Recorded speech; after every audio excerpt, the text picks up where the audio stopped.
Хоёр улсын төмөр замын царгийн зөрүү болох 8.5 см-ийг шийдвэрлсэн нийт 32.6 км урттай хос замын холболтыг хийх ажил үргэлжилж байна. За төслийн хүрээнд 2 багц ажил хийгдэж байна.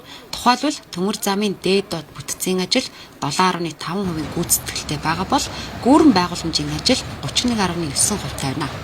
Тэр 1287 баг нь одоо багнан суур босхоос ер нь нэлээд нь босоод одоо бараг тун дөгцсөн байна.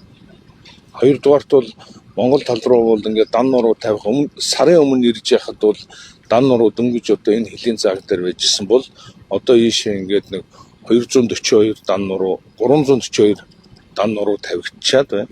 Энэ бол ойролцоогоор бол одоо бас 30 м-ээр 30 км гарan одоо дан нуруу тавигдчихсан. Тэгээ энэ хэрчээрээ явбал хятадын тал бол бид нар 90% хүргэж чаднаа.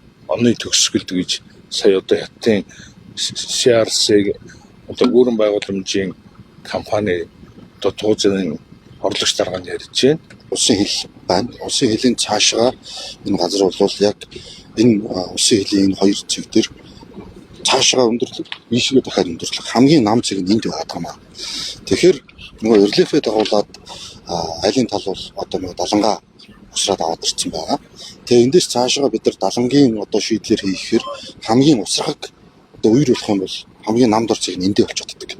Тийм учраас хамгийн зөв шийдэл бол энэ гүүрэн байгууламжаар олон тулгуур ингэж цутгаж ингэж барьж байгаа ийм шийдэл байгаа.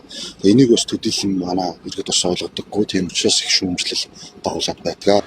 Гашуун сухад ганц мод бомбын хил дамжсан төмөр зам ашиглалтад орсноор бомбын нэвтрүүлэх хүчин чадал нэмэгдэхийн зэрэгцээ экспорт, импортын тээврийн урсгал, логистикийн үр ашиг дээшлэнэ.